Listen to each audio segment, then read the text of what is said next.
Bonjour à tous, je fais cette vidéo pour les premières années, vu que mon filleul m'a demandé une vidéo, enfin une vidéo, il m'a pas demandé une vidéo, mais il m'a surtout demandé comment faire un rapport de stage. Il m'a demandé, parce que j'ai eu 18 donc à mon rapport l'année dernière, donc euh, j'ai décidé de faire cette vidéo pour aider les autres de sa classe et peut-être les futures années euh, qui vont suivre pour les aider à créer leur rapport de stage. Donc en premier lieu, vous allez débarquer dans une entreprise, vous n'allez pas savoir quoi faire, vous allez faire votre taf et pour beaucoup, vous allez terminer votre stage en n'ayant aucun document et en ayant fait seulement ce que vous avez réalisé. Donc vous allez récupérer tous les documents que vous allez réaliser ou parfois vous n'allez même pas avoir de documents, ça sera que du terrain. Donc ce qui est assez problématique. Donc pour ceux qui seront dans les bureaux en premier lieu, je vous conseille sur une clé USB que vous aurez toujours avec vous de travailler toujours sur votre clé USB. Et comme ici, je le montre, vous allez créer un dossier avec votre rapport. Donc ça, on en viendra après. Sûrement, vous, dans votre entreprise, pour beaucoup, vous irez dans de grosses entreprises, il y a des exemples de rapports, ce qui va vous aider à créer le vôtre. Faut pas se mentir, vous allez un peu pomper sur les autres, sur les anciens. Il y a du bon, il y a du mauvais. Après, c'est à vous de voir ce qui est bon de prendre et ce qui est pas bon de prendre. Donc après, pour les bureaux, vous allez avoir accès à un réseau. Vous aurez accès à des documents économiques, des documents en images. Souvent, dans les grandes entreprises, vous avez des magasins. Toute la partie économique va se jouer dans ce petit dossier. Vous avez l'organisation, ça c'est surtout pour l'organisation technique. Après, vous avez les ressources humaines, donc ce qui va vous aider pour la présentation de l'entreprise. Les documents techniques, ça va vous aider pour la partie technique surtout, le fonctionnement de l'entreprise. Donc après les rapports et après votre stage. Donc dans les documents économiques, surtout normalement vos profs vous l'ont dit, d'avoir les bilans. Alors les bilans actifs et les bilans passifs, c'est bien. Normalement vous allez le demander au, directement au service de la compta. Normalement ils ont tous ça. Ils sont obligés normalement de vous le donner. Au pire, s'ils ne veulent pas vous le donner, vous le demandez à la Cour des comptes. Donc ça se passe au tribunal. Vous allez au tribunal et vous demandez les bilans de l'entreprise. Mais normalement, ils sont obligés de les divulguer. Après, pour les documents en images, c'est bien d'avoir les documents images, par exemple, qu'utilise votre entreprise. Moi par exemple j'ai fait à la Cayenne des Eaux, ils avaient le logo Aquanor, ils avaient le logo Epuro, ils avaient le logo Suez. Pour ceux qui vont travailler à la SLN, bah, ça sera le logo de la SLN. Peut-être qu'il y a des logos pour chaque service. Ça après, il faut que vous ayez des images à incorporer dans votre rapport parce qu'un rapport seulement avec du texte, ça va être barbant et au final, ils vont lire en travers et vont vous coller une mauvaise note. Donc surtout, incorporer beaucoup d'images. Donc après, dans le logistique magasin, ce qui est important, les documents que vous devez avoir, ça serait bien d'avoir les fournisseurs. Donc moi, j'ai un document ici, là où qui récapitule tous les fournisseurs. Donc après, dans toutes les entreprises, vous avez ce qu'on appelle des procédures.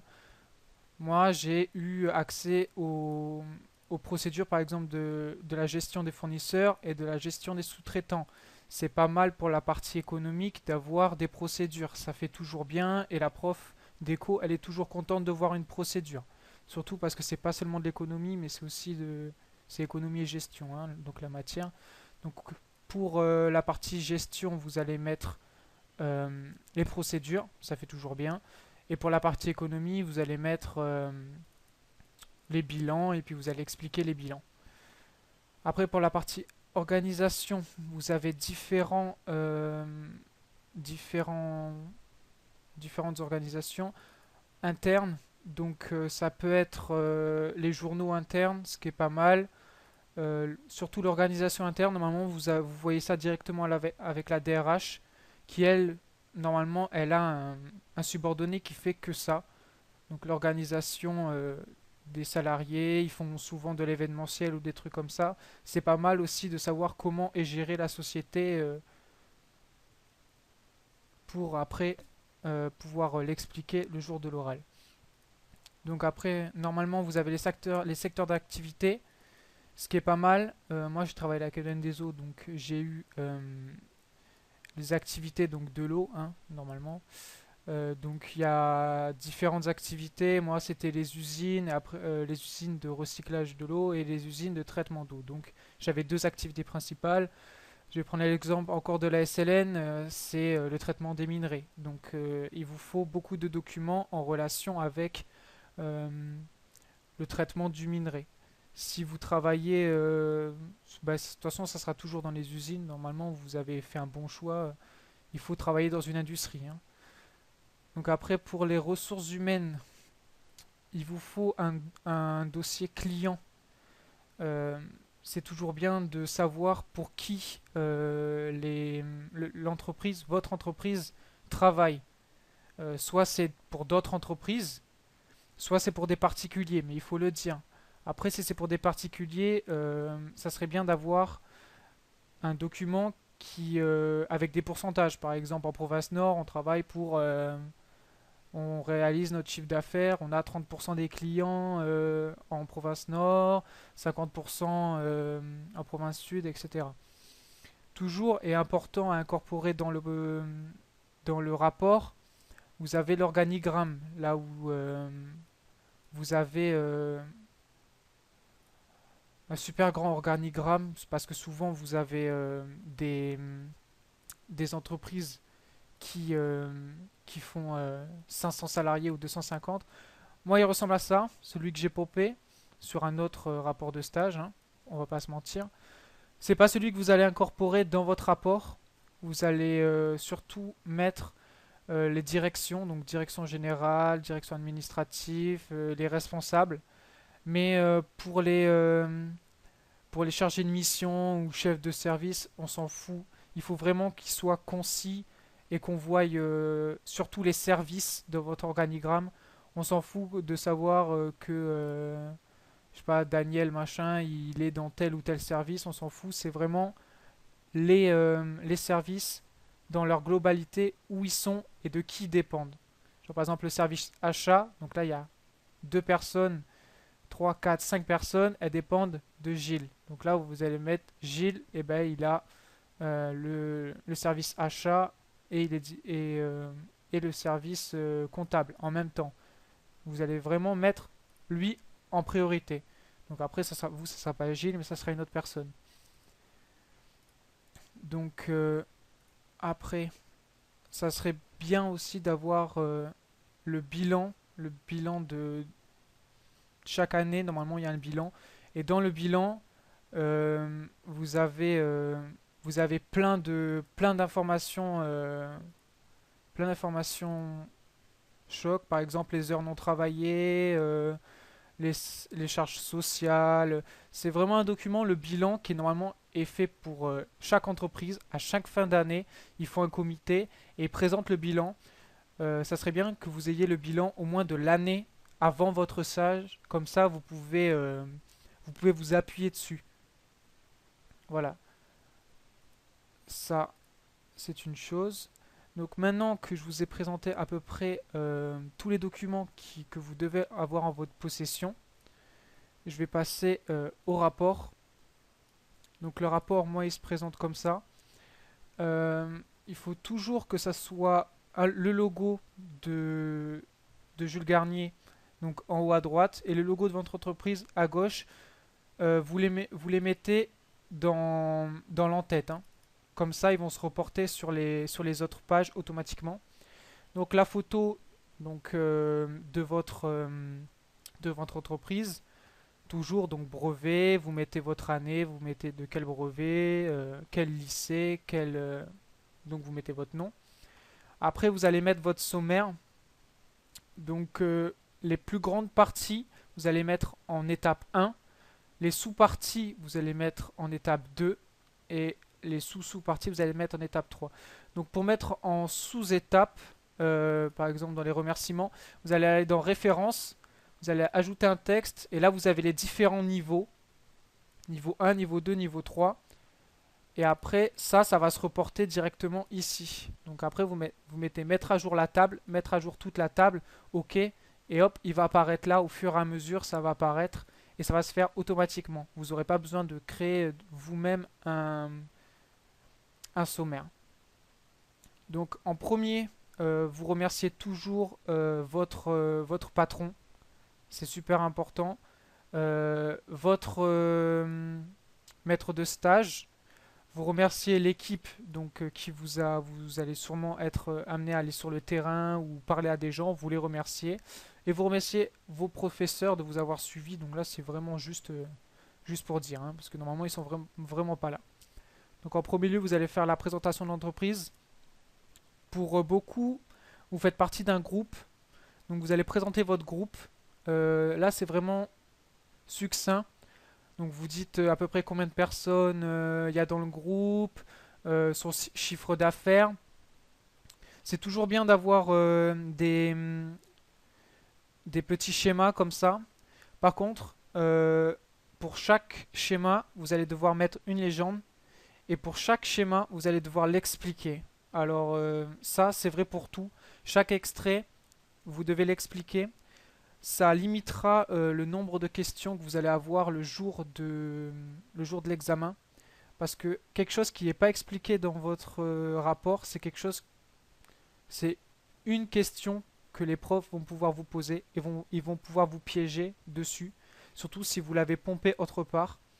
Donc s'il y a l'explication dans un autre rapport et que vous avez pompé le diagramme là-dessus ou il y a une explication dans le document que vous avez extrait le diagramme, je vous conseille de la mettre. C'est super important parce que sinon vous allez vous retrouver avec un tas de questions à la fin de votre présentation et ça va être vraiment ingérable et au final ils vont vous enfoncer, ils vont vous coller une mauvaise note. Donc toujours expliquer la, les diagrammes et chaque document, donc chaque extrait que vous allez mettre. Donc après, c'est bien de situer votre entreprise, surtout si elle fait partie d'un groupe. Donc là, par exemple, je vais prendre l'exemple de la Canyon des Eaux. Elle fait partie de la Lyonnaise des Eaux qui, elle, fait partie de Suez. Donc là, j'ai présenté Suez avant, donc on sait d'où ça vient. Euh, et là, on voit Pôle Environnement, Lyonnaise et Calédonienne des Eaux. Donc ce cheminement-là, on va le retrouver après. Il faut vraiment que votre rapport de stage, il se suive, il soit cohérent, parce que sinon, ça va faire cafouillage et ça va pas donner envie de le lire. Donc après, comme on peut le voir, j'ai mis des photos un petit peu partout pour que ça fasse pas trop de texte, parce que même là, je trouve que c'est vachement chargé, mais j'avais pas le choix. Donc il faut vraiment rajouter des images.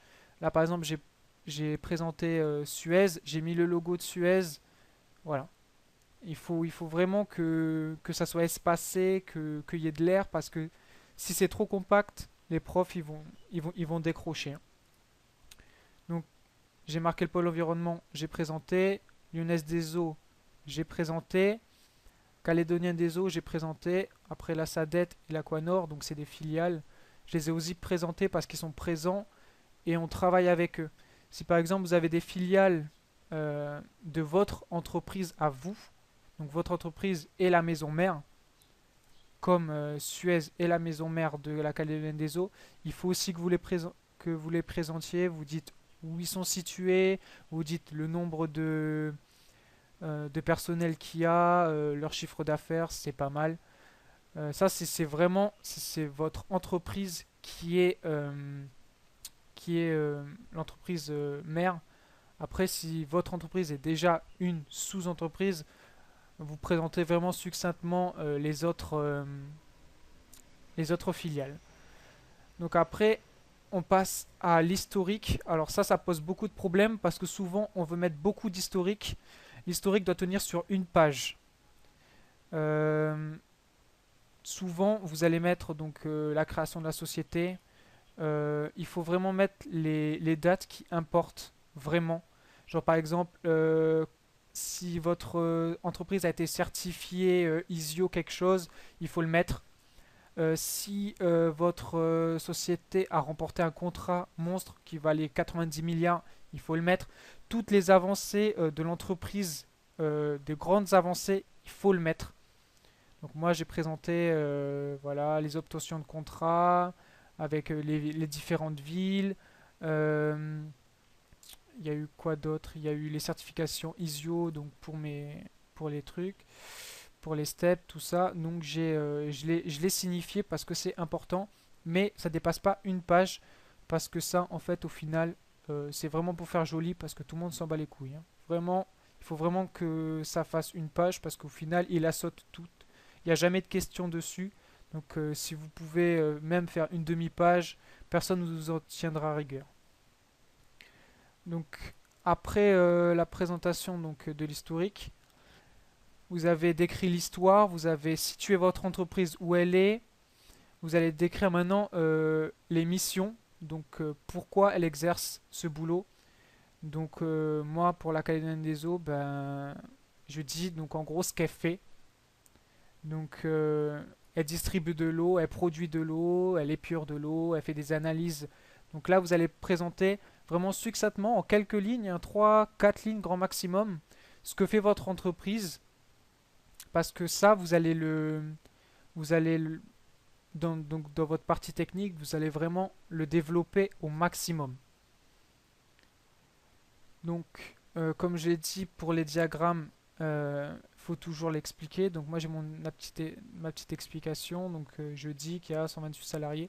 C'est toujours bien d'avoir ce diagramme-là. Ce diagramme-là, personnellement, je l'ai pris donc dans le bilan euh, donc de 2013 parce que moi j'ai fait mon stage en 2014.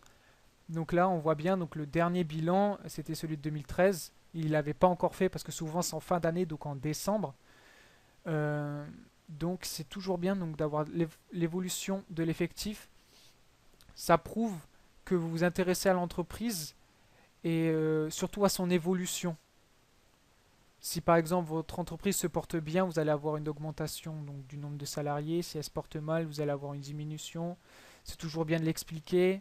Et ça c'est surtout en rapport avec l'historique de votre entreprise. Si votre entreprise a eu de gros contrats ou ce genre de trucs, vous pouvez dire que l'évolution de l'effectif de la Calédonie des Eaux, donc de votre entreprise, euh, est en partie due au décrochement de contrats avec les prestataires. Donc après, comme je vous ai expliqué pour l'organigramme, c'est vraiment succinct. J'avais un diagramme, enfin, un organigramme de 2 ou 3 pages, donc A4, et en fait au final je me retrouve avec un simple organigramme qui, euh, qui met seulement en évidence les chefs de service et la direction.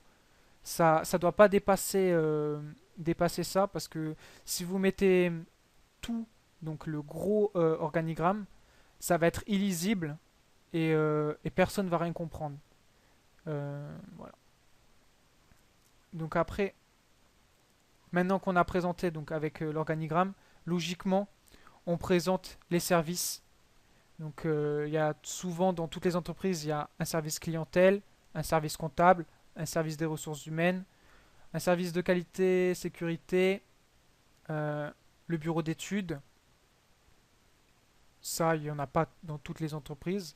Et après, bon, moi j'ai le service d'eau potable, le service réseau. Donc vous aurez les services techniques, vous les aurez souvent en dernier.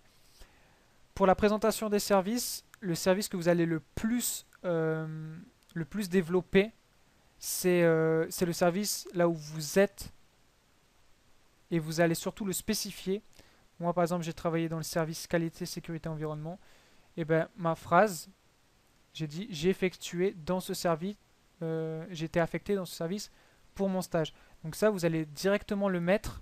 Ça fait et comme ça, en lisant votre stage, le correcteur, donc le jury, il va voir. Vous allez présenter l'entreprise, vous allez dire qu'est-ce qu'elle fait, vous allez donner son cursus, et au final, vous allez présenter les services, et il va voir même avant d'avoir présenté ce que vous avez fait, dans quel service vous êtes, et ça va vous situer dans l'entreprise. Il va réussir à vous situer dans l'entreprise.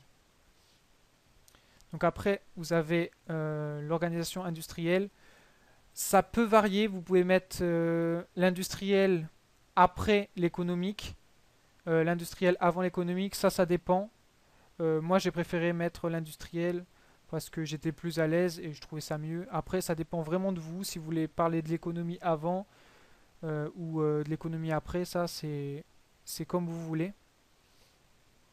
Donc moi j'ai travaillé donc dans la Canyon des eaux qui fait deux trucs en particulier. Il fait la production d'eau potable et le recyclage donc de l'eau. Donc là, moi, j'ai présenté les étapes de production de l'eau potable. Si vous travaillez par exemple à la SLN, vous allez présenter comment est traité le minerai. C'est toujours bien donc d'avoir un plan A2 de par exemple de la SLN. Moi, par exemple, j'ai un plan là de la station de production d'eau. Donc là où on voit avec le synopsis ici, on voit toutes les étapes.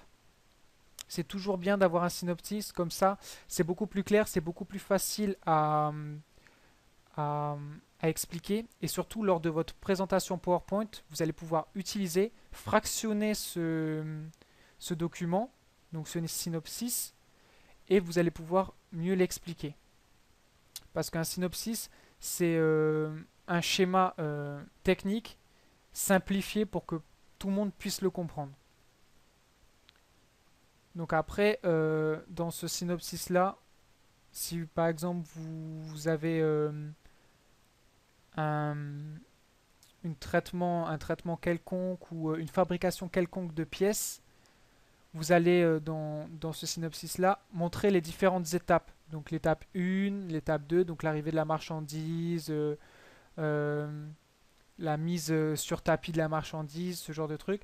Vous allez vraiment fractionner les différentes étapes que vous allez avoir donc de votre chaîne de production et à part des petits 1, étape 2, étape 3, étape 4.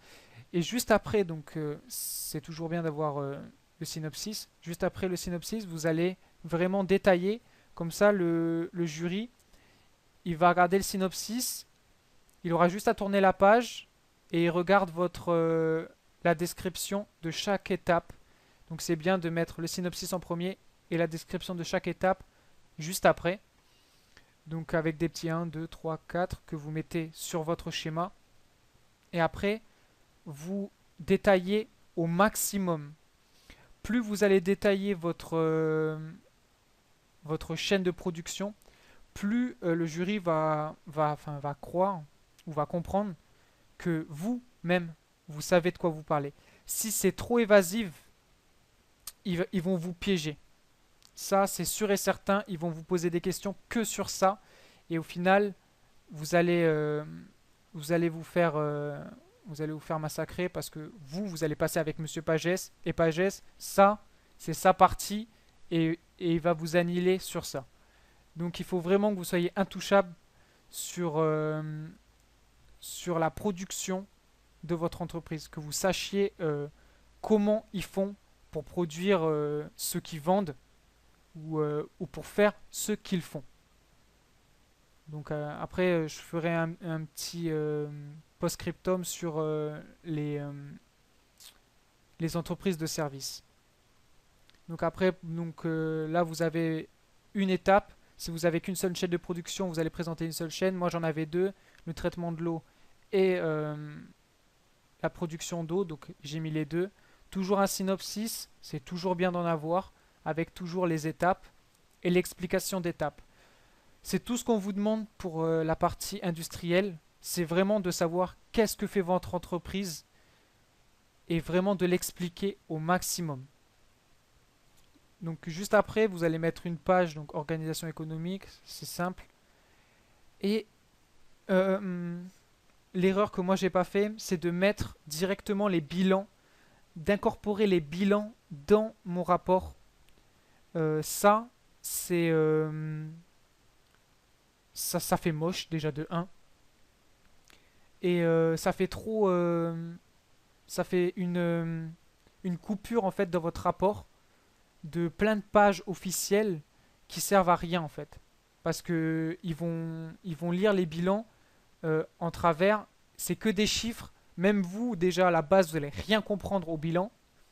Donc vaut mieux les mettre en annexe. Tous les bilans, vous les mettez en annexe. Et comme ça, on n'en parle plus. Et vous le spécifiez vraiment que vous avez mis en annexe. Parce que sinon, ils peuvent vous faire une petite remarque sur ça. Ça va pas jouer, mais ça peut vous enlever un demi-point et vous risquez d'avoir 19,5 au lieu de 20.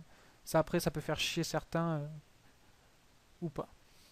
Donc pour la partie économique, tout ce qu'on a vu avant, donc là je remontre, sur les bilans et surtout sur l'organisation des ressources humaines, les clients, les bilans, ce genre de trucs, c'est là où vous allez l'incorporer. Donc c'est toujours bien de faire une partie sur les clients. La prof d'économie, elle va apprécier. Donc vous dites le nombre de clients qu'il a, où ils sont situés. Donc par exemple moi c'était Dumbéa, Païta, Mondor. Euh, leur nombre, hein. Et vous faites toujours un petit diagramme, donc en bâton, hein, ça suffit, hein, avec, avec leur disposition donc sur la Nouvelle-Calédonie. Après, si par exemple vous vendez une marchandise, c'est bien d'avoir l'évolution du prix. Par exemple, je vais prendre un exemple très bête. Quand nous, on avait 5 6 ans là et qu'on allait à la station prendre une baguette de pain, elle coûtait 80 francs. Maintenant, on va à la station, elle en coûte 105. Voilà. Donc ça, c'est une évolution de prix. Et c'est bien si vous vendez un produit ou vous vendez des produits, d'avoir l'évolution, donc une petite courbe de l'évolution en fonction du temps. Ça, vous allez voir le responsable des ventes et il va vous sortir des papiers, voilà, en telle année on vendait ça tant et puis au fur et à mesure ça va, euh, ça va augmenter. Donc c'est normal, ça s'appelle l'inflation. C'est, c'est un truc en économie. Les choses qu'on produisait il y a 10 ans, maintenant quand on les produit, ça coûte toujours plus cher. Donc après vous faites une petite partie sur les fournisseurs. Toutes les entreprises ont des fournisseurs. Donc quasiment tout le monde dans toute la classe va devoir faire une partie fournisseur. Moi là j'ai incorporé ma gestion, donc ma partie gestion, dans ma partie fournisseur. Donc comment mon entreprise gère les fournisseurs. Vous pouvez mettre un tableau qui répertorie un peu les différents, les différents fournisseurs. Et surtout, euh, comme je l'ai dit, comme je l'ai fait à côté, pour la partie économique, si vous voulez pas faire votre partie gestion, vous dites s'il y a des fournisseurs métropolitains, ça c'est vraiment important parce que souvent vos entreprises ont des accords avec des fournisseurs métropolitains et vous avez des petites remises, ce qu'on appelle des accords cadres. Ça c'est toujours bien de le dire, ça fait toujours plaisir à la prof donc d'économie. Vous mettez toujours les logos, ça fait toujours bien, ça fait toujours de l'espace et ça fait toujours moins de texte. Donc les fournisseurs métropolitains, vous dites le nom et surtout pourquoi il est votre fournisseur, qu'est-ce qu'il vous vend.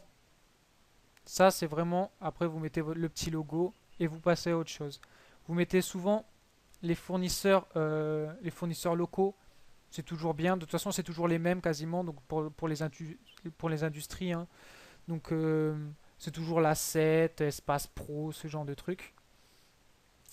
Moi, personnellement, j'ai incorporé les concurrents dans dans mon, dans mon rapport. Il n'y a pas tout le monde qui l'a fait, parce que parfois, l'entreprise que vous allez avoir, comme par exemple l'OPT, n'a pas de concurrent, ils ont le monopole. Donc, pour certains, ça sera utile de mettre les concurrents, pour d'autres, non. Par contre, si vous mettez les concurrents, vous dites en quoi, quelle activité ils ont en commun avec votre entreprise, vous mettez leur logo et vous dites pourquoi en fait ils vous font de l'ombre en fait. Pourquoi ils vous piquent des clients. Genre là par exemple l'entreprise Vidange, c'est pour les vidanges des fosses septiques. Par exemple moi j'ai mis ça. Nous, la Calédonie des Eaux, mon entreprise, là où j'ai fait mon stage, ils faisaient aussi les vidanges. Et DA Vidange, ils font aussi des vidanges. Donc c'est en ce point-là qu'il est un concurrent direct à la Calédonie des Eaux. Donc après, pour les différentes entreprises, donc par exemple EEC, ils ont le monopole, Enercal aussi pour dans le Nord. Enfin, après, c'est à vous de discuter avec le responsable des ventes pour voir qui sont les concurrents directs à votre entreprise. Ils le savent, vous inquiétez pas, normalement ils vous le donnent sans problème. Après, vous faites une petite partie pour les sous-traitants. Toute entreprise calédonienne a des sous-traitants. Ils font jamais tout seul. C'est pas possible. Ils ont forcément recours à des sous-traitants. Donc, comme pour les concurrents, vous dites en quoi ils vous aident. Voilà. Et c'est là où on passe vraiment à la compta vraiment pure. C'est les comptes de résultats. Donc là, par exemple, comme je l'ai mis, vous mettez toujours des extraits euh, des comptes et vous le spécifiez surtout. Et vous dites toujours entre parenthèses qu'il y a le document complet qui est en annexe. Les annexes, vous allez faire une partie rapport que vous allez agrafer, ça sera seulement votre rapport, et une partie, donc un autre rapport à côté, là où il y a seulement vos annexes. Comme ça, ça évite au jury de, de valser entre les pages. Aller au début, là où il y a votre rapport, aller à la fin, là où il y a vos annexes. Ça risque vite de le faire chier, hein. Donc, vous avez deux, et au final, il tourne les annexes en même temps qu'il tourne votre rapport. Et comme ça, il a juste à jeter un coup d'œil sur le rapport annexe, un coup d'œil sur votre rapport pour, euh, pour suivre le fil de votre histoire. Donc, vous présentez toujours, donc comme d'habitude, hein, vous allez le faire avec votre prof d'éco, donc les comptes de résultats. Dans les comptes de résultats, vous allez prendre un, un chiffre. C'est souvent les chiffres, par exemple, les plus gros que vous allez tenter d'expliquer. Alors, c'est pas vous qui allez inventer, hein, qu'on soit clair. Vous allez faire un diagramme. Ce diagramme-là, vous allez le faire chez vous pendant votre stage. Vous allez l'imprimer et vous allez aller voir le responsable de la compta qui lui est au courant de pourquoi ça baisse et pourquoi ça monte. Et là, il va vous dire euh, pourquoi, le pourquoi du comment, de tout ce que vous voulez. Et vous, après, vous allez le marquer. Mais il faut toujours avoir une explication. Si vous le marquez, si vous avez la réponse, vous le marquez sur une feuille que vous allez appeler note. Et vous n'allez pas le marquer dans le rapport de stage. Vous allez seulement expliquer, donc par exemple, voilà, ça a augmenté de 2013 à 2011, voilà, de tant de milliards. Et vous allez le garder sous le coude. Vous allez faire votre présentation. Et là, à tous les coups, la prof d'éco, elle va vous dire, mais là, pourquoi ça a augmenté? Et là, vous, vous savez gérer et vous savez la réponse. Ça peut être, c'est une technique parmi les autres. de cacher un peu de, de réponses, de pas les mettre totalement dans votre rapport, mais de les mettre dans votre présentation et de les dire le jour de la présentation. Parce que faut savoir que quand vous allez présenter votre rapport, le jury, il a lu au moins 50 fois votre rapport. Donc il faut un petit peu le surprendre, quoi. Il faut toujours qu'il soit à l'écoute, parce que sinon, ça va le barber et il va dormir et puis il va vous coller une mauvaise note. Donc il faut vraiment tout le temps les regarder et faire en sorte qu'ils vous regardent tout le temps et pas qu'ils commencent à parler entre eux et tout, parce que là, ça veut dire que vraiment votre présentation est à chier. Donc là, c'est parti pour la partie écho, vraiment la partie la plus barbante. Donc vous mettez les extraits du compte de résultats, donc 2013, 2012. À chaque extrait, vous essayez de faire une exploitation de données sur une donnée que vous allez prendre. Donc toujours sur 2 années, c'est un peu chaud. Sur 3 années, c'est toujours bien. 4 années, c'est encore mieux. Comme ça, on voit encore mieux l'évolution. Donc là, on voit par exemple pour moi, j'ai pris l'exploitation. Donc le chiffre d'affaires de la partie exploitation de mon entreprise. Donc ceux qui traitent l'eau. Donc pour vous, si vous travaillez à la SLN par exemple, ça sera la production de minerais. Et ben il y aura tant de millions en plus ou tant de millions en moins sur 1, 2, 3 ans ou voire 4 ans.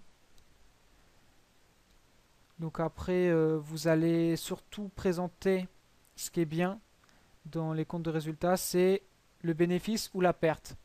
C'est c'est quasiment incontournable. Il faut toujours présenter le bénéfice ou les pertes. Donc j'espère pour vous que votre entreprise aura des bénéfices, hein. Enfin j'espère pour elle. Donc vous présentez un petit extrait, imprime écran, vous le collez, une exploitation de données, comme pour tout, avec une petite courbe, ça fait toujours plaisir. Après, vous allez passer au bilan passif. Toujours le même truc. Annexe, bilan, extrait, exploitation de données, bilan, extrait, exploitation de données. Donc là, c'est pareil. Pour le bilan passif, incontournable, vous allez présenter le total du passif, l'évolution. Tac. Après, vous allez faire le bilan actif. Toujours la même chose. Un extrait, une exploitation de données, un autre extrait, une autre exploitation de données, et vous allez avoir l'exploitation de données donc du total de l'actif. Vous allez noter qu'à chaque courbe, il y a une petite explication. Même si elle est très courte, quelques lignes, il y a toujours une explication. Vous laissez jamais une, une, un diagramme ou une courbe sans explication, parce que là vous allez vous faire jeter. Vous allez directement avoir cache des questions dessus. Donc après, vous avez la partie que moi j'ai faite, certains l'ont pas fait. L'analyse, donc l'analyse des données économiques. Ça par contre, quand on y arrive, euh, c'est euh, c'est la partie que la prof d'éco, si surtout vous avez une prof d'éco, elle va adorer et limite elle va vous aduler, quoi. Donc c'est bien si vous voulez marquer des points pour la prof d'éco, de mettre une partie avec les formules que vous avez normalement apprises durant l'année. Par exemple, le fonds de roulement net général, vous avez appris la formule, vous avez les bilans, vous tirez les données des bilans, donc l'actif, les dettes, et vous faites le fonds de roulement, vous faites les besoins en fonds de roulement, vous faites la trésorerie. Donc là, normalement, vous avez vos cours, donc vous avez les formules. Et normalement, c'est toujours bien donc d'avoir le ratio d'autonomie financière. Donc en gros, le ratio d'autonomie, c'est dire est-ce que l'entreprise dépend des banques, donc en gros, elle est quasiment en faillite, donc elle demande de l'argent, ou est-ce qu'elle a vraiment un bon capital et elle peut se gérer tout seule, elle a des ressources et puis elle peut investir. Donc ça, c'est toujours Toujours bon d'avoir le ratio d'autonomie, ça fait toujours plaisir à la prof. Euh, Toujours expliquer, donc voilà, par par des, par des petits tableaux que vous sortez pas les chiffres de on ne sait où. Vous prenez les imprimes écran de de vos bilans et vous les mettez. Donc souvent les bilans ils sont sur Excel. Ce qui est bien aussi c'est de les mettre en couleur. Et pour pas que le prof ait à chercher 36 000 ans, vous le mettez aussi en couleur dans Word. Comme ça il voit, ah bleu là, ah c'est le même bleu donc il a tiré ça. Et puis il voit directement, voilà c'est les dates d'exportation directement. Ça après c'est des petites attentions que souvent certains ne font pas. Et, ça joue, ça peut vous jouer des tours parce que les profs, ils vont voir que du texte, ils vont pas voir de couleur, ils vont plus s'en sortir et ils vont dire que ça les fait chier et ils vont vous envoyer chier.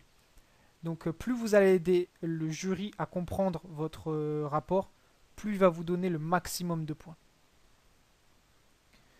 Donc après on passe à la dernière partie.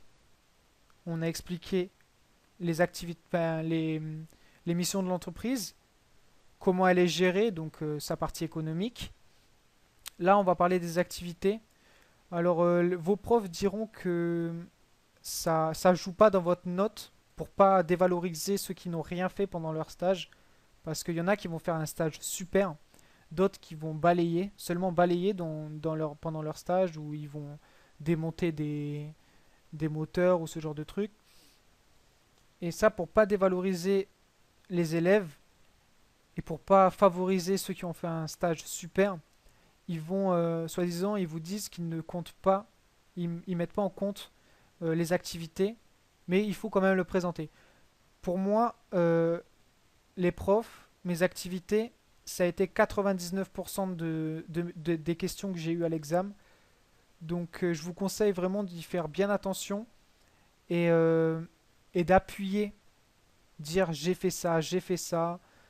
Et limite, il faut mettre en avant vos activités comme quoi vous avez pas eu de répit, quoi. Limite, c'était la guerre pendant votre stage, vous étiez partout en même temps, vous bossiez comme un taré, limite, vous êtes des heures sup pour que le jury il sache que vous ayez fait un bon, un bon stage et que vous n'êtes pas emmerdé, que vous avez vraiment aidé votre entreprise, que vous avez vraiment bougé et pas que vous avez glandé pendant vos 2 mois de stage, quoi. Donc là, vous allez pour les activités, vous présentez votre service. Vous allez reprendre exactement le même organigramme que vous avez mis pour la présentation de l'entreprise, mais vous allez le entourer donc là où vous êtes allé. Vous allez présenter votre service succinctement. Et là, vous allez mettre les activités. Donc après, pour les activités, je repasse à mes petits dossiers. Euh, c'est bien d'avoir un petit dossier ici, travail réalisé. Et là, en fait, tout ce que vous faites, vous créez des petits dossiers. Voilà. Euh, et moi, voilà, donc des petits dossiers donc, sur tout ce que vous avez fait, hein. Vraiment tout ce que vous avez fait, tout ce que vous avez touché, tout ce que vous avez modifié, vous le sauvegardez dans votre clé et vous pourrez le mettre dans votre rapport. Après, vous avez ce que j'ai appelé cahier numérisé. Euh, vous avez le travail à faire. Alors, je crois que c'est ici. Normalement, vous allez chaque jour, à la fin de votre service, donc souvent les entreprises ferment à 4 heures, vous allez faire un petit check-up en fait de chaque journée et vous allez écrire ce que vous avez fait. Même si c'est succinct, si c'est 5 lignes ou 10 lignes grand max, euh, c'est toujours en fait pour éviter les trous de mémoire. Vous allez lire en fait à la fin de quand vous allez écrire votre rapport, vous vous souviendrez pas qu'est-ce que vous avez fait la première journée. Et en lisant le petit, le petit, le petit, ça voilà, le petit document, ben, vous allez voir ce que vous avez fait. Genre par exemple, moi voilà le 27, donc j'ai commencé mon stage le 27, j'ai fait des fiches sécurité pour les stations d'épuration. Ah, ça me rappelle que c'est dans tel document, et hop, c'est des petites aides mémoire, et vous allez chaque jour faire un petit check-up.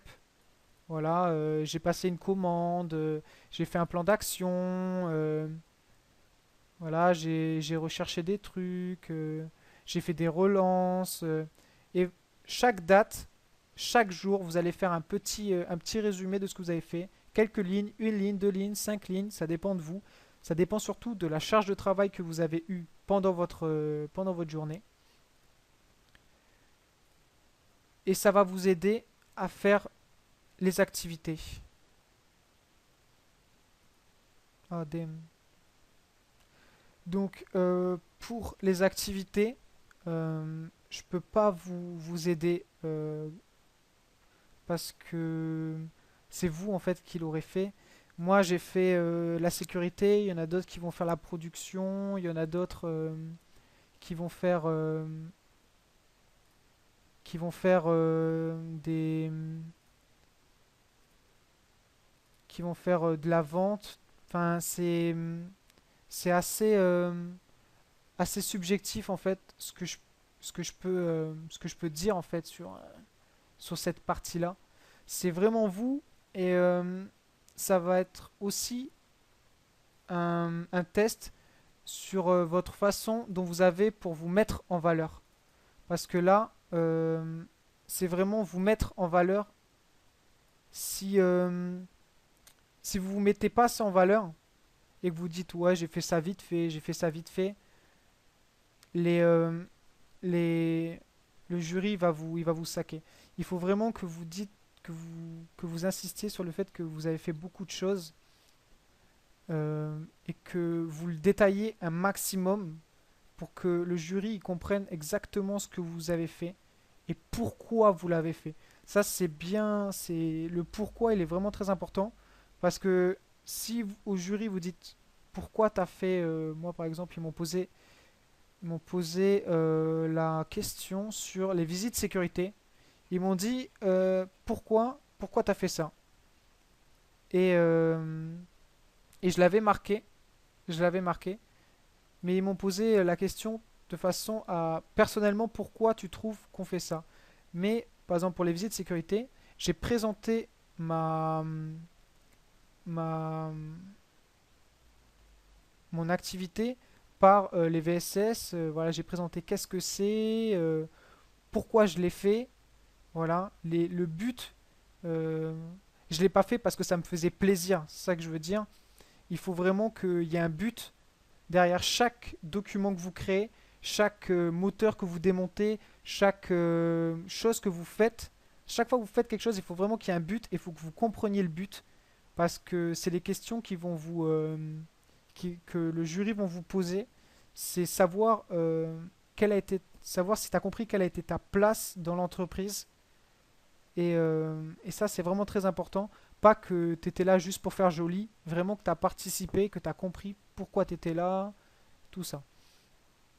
Donc, pour chaque document, donc pour chaque activité, vous allez avoir des photos. Si vous démontez des moteurs, si vous faites une visite de chantier, si vous faites une visite sur une usine, prenez votre mob, prenez un maximum de photos.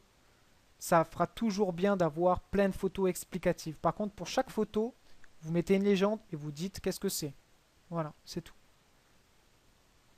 Donc pour chaque aussi, pour chaque document que vous allez créer, voilà, vous dites durant mon stage, une de mes activités a été de créer ça.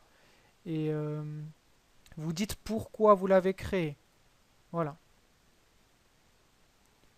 Euh, et pour ça, pour chaque étape de votre stage, pour chaque document que vous allez créer, vous allez mettre et vous allez donner une explication pourquoi vous l'avez fait, avec qui vous l'avez fait aussi, c'est pas mal. Si vous l'avez fait en binôme ou si vous l'avez fait avec quelqu'un, il faut le mettre. Et toujours une explication. Donc après on passe, on passe, on passe, on passe. Et après, voilà, vous avez en dernière partie le deuxième rapport, les annexes. Et là on y va, on met tout ce qui va permettre d'expliquer votre rapport. Tous les extraits que vous avez mis pendant votre rapport, ils vont être concentrés là. Et là, tac, vous allez à tous les documents officiels, même si c'est moche, là, c'est un peu flou, vous les mettez, c'est toujours une justification. Après, vous mettez un titre, vous mettez le nom de l'annexe, donc moi je l'ai dit annexe numéro 2. Dans mon rapport, j'ai marqué voir annexe numéro 2. Là, le jury, quand il va tourner la page, il va voir annexe numéro 2, tac, directement annexe numéro 2, c'est bon. Ça justifie ça, point. Il faut pas qu'il ait à se poser des questions vitam aeternam là. Il faut vraiment que ça soit clair, que votre rapport soit clair. Donc après, pas trop d'annexes non plus, hein. C'est pas du foutage d'annexes à 6000 pour avoir 200 pages d'annexes et 10 pages de rapport, hein. C'est pas le but, hein. Il faut que chaque annexe ait un but pour expliquer quelque chose dans votre rapport. Si ça n'a pas de but, si c'est vraiment mettre des pages pour mettre des pages, vous les mettez pas, hein. Donc après, les comptes de résultats, voilà.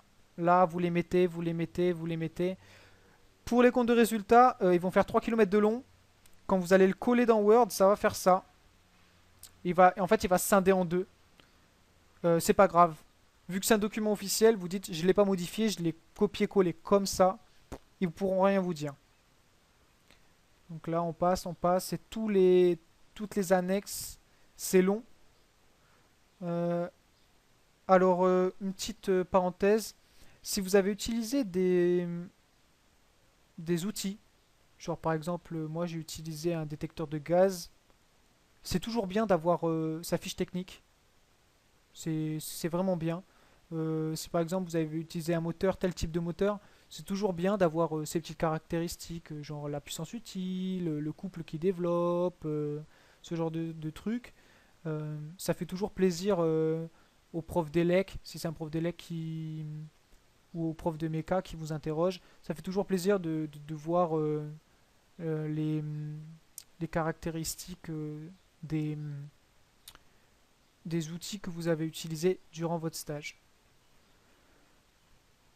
Donc là, vous pouvez y aller, hein, par contre, au niveau des caractéristiques, hein. Plus vous en mettez, plus ils seront contents. Après, document officiel, document officiel. Beaucoup, dans ma promo, ils ont fait des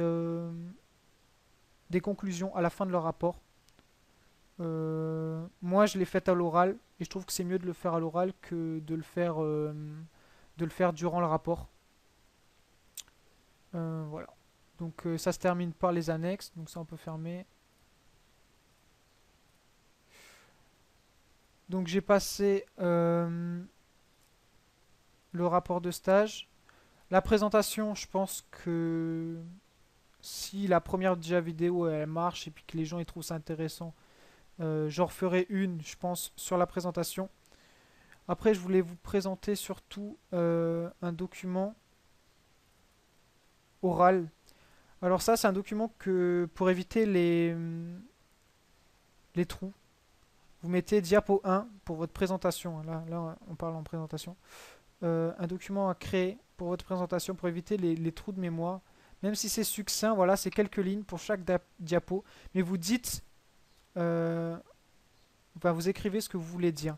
Parce que parfois, vous vous souvenez que sur cette diapo, il faut parler de temps, de temps, de temps, et vous oubliez une partie, voilà, de votre explication. Vous regardez vite fait devant vous, vous regardez, ah, je suis à la diapo 1, ah, faut dire ça, ça, ça, ah, tiens, ça, j'ai oublié de le dire. Vous dites, ah, j'ai oublié, il y a ça aussi. Ça, c'est pour éviter les oublis bêtes qui vont engendrer des questions en plus. Donc ça, vous faites ça pour vraiment toutes les diapos au fur et à mesure. Euh, les diapos, j'en parlerai dans mon autre vidéo si j'en fais une. Ils doivent vraiment être vides en fait. Il ne doit pas trop avoir de texte. C'est pour ça qu'en fait vous allez en avoir énormément. Donc si vous voyez 52 diapos, euh, faut pas avoir peur. Et vous aussi vous allez en faire beaucoup des diapos. C'est parce que en fait pour chaque diapo vous allez expliquer qu'un seul truc. Et comme vous allez avoir beaucoup de choses à expliquer, vous allez faire beaucoup de diapos. Après vous allez avoir les définitions. Définition d'une société anonyme, définition d'un fonds de roulement. Ça, c'est pour éviter les petites questions bats de cours. Tu vois, ah, mais c'est quoi un fonds de roulement? Parce que là, tu as calculé, mais le fonds de roulement, c'est quoi? Là, vous lui sortez Wikipédia, voilà, c'est ça. Et là, eh ben, elle va dire Amen, parce que ça sera la, la définition exacte et elle vous aura pas coincé, elle sera déçue, et puis normalement, après, elle ferme sa gueule, quoi. Donc c'est bien d'avoir surtout les définitions des mots que vous allez utiliser, trésorerie, ratio autonome, société anonyme. Euh, c'est bien de les avoir sur le coin. Comme ça, si vous avez des questions en économie, surtout que les ATI ne gèrent pas trop l'économie, c'est toujours bien d'avoir les définitions qui peuvent vous sauver. Et ça peut servir aussi à ne pas vous faire saquer pour la partie économique, hein. Et puis, je crois que c'est tout. Euh, voilà, ça fait 56 minutes que je parle. Je crois qu'il y aura plein de bugs dans cette vidéo, mais c'est pas grave. Je la fais quand même parce que c'est pour mon filleul et j'ai envie qu'il réussisse son BTS. Il réussisse surtout son rapport. Donc, avec tous les conseils que je vous ai donnés, j'ai juste une chose à dire, c'est qu'il faut vraiment que vous taffiez dans votre stage. Parce que si vous vous branlez rien, vous allez vous faire saquer. Ça, c'est clair et net. Et ils vont le voir. Euh, pour un petit conseil, vu que vous allez passer avec Pages, si vous avez toutes les définitions, vous êtes préparé à toutes les éventualités, il vous pose une question batte que vous savez pas la réponse. Je- ayant fait des soirées avec les premières années, donc avec vous, je sais qu'il y en a qui bavent beaucoup la canne, tu vois, vraiment, vraiment beaucoup. Évitez, parce que si vous il sait la réponse en fait avant de vous l'avoir posée, parce qu'il a déjà lu, il a déjà préparé ses questions, même avant que vous passiez à l'oral, il a déjà sa feuille de questions Pagès, et Fambar il a aussi une feuille de questions. Ils sont déjà prêts, et limite s'ils vous écoutent pas pendant votre présentation, il a déjà ses questions et il raye les questions au fur et à mesure de votre présentation si vous répondez aux questions. Mais si vous rentrez dans le jeu de Je bave la canne, il va vous poser des questions. Après, il va vous poser une autre question plus approfondie en rapport avec la première, une troisième, une quatrième. Et au final, il va te dire tu ne sais pas. Et là, vous allez vous retrouver comme un con. Et essayer de berner un jury, surtout un jury officiel, c'est la dernière chose à faire, quoi. Et surtout Pagès, parce que là, il va vous descendre. Et comme l'année dernière, oui, les deuxièmes années, donc quand nous on était en première année, ils ont pleuré parce que Pagès les a fait pleurer parce qu'il les a défoncés, parce qu'elle ne savait pas répondre à ces questions. Donc quand vous dites je sais pas, ça clôt le débat et il vaut mieux dire je sais pas que se faire piéger et à la fin il vous démonte. Voilà. Donc c'était mon dernier petit conseil, je pense, pour le petit Pagès et puis le petit Famba. Donc si vous voulez d'autres conseils pour votre rapport, ou limite envoyer votre rapport. Nous, les deuxièmes années, quand on sera en vacances illimitées, je pense, parce que certains vont faire des licences et d'autres vont aller en prépa. Pendant les vacances, on peut lire vos rapports. Moi, personnellement, je peux lire votre rapport et vous dire ce qui va pas. Limite, sur le groupe de la classe, on peut faire une réunion, voilà, vous écrivez votre rapport, on se retrouve à, en une bibliothèque, on se retrouve chez quelqu'un et on critique vos rapports. Après, il faut savoir que voilà, nous, les deuxièmes années, on a déjà vécu ce que vous allez vivre. On s'est déjà fait descendre. Nous aussi, quand on s'est fait descendre par nos profs, on n'apprécie pas forcément. Après, il faut savoir que être descendu avant la présentation et avant la remise du rapport, c'est toujours mieux qu'être descendu pendant ta prestation au rapport. Donc moi, personnellement, je peux venir et lire votre rapport et voir qu'est-ce qui va, qu'est-ce qui va pas. Moi, ça me pose pas de problème. De toute façon, moi, pour mon filleul, je pense que je vais le faire. Je vais lui proposer de lire son rapport et de le critiquer. Il n'y aura pas de souci. Je peux le faire pour les autres aussi, ça me pose pas de problème. Donc voilà, donc un tuto de 1 heure, voilà, 1 heure et quelques secondes, pour expliquer comment faire un rapport de stage. Donc j'espère que cette vidéo sera pas trop barbante.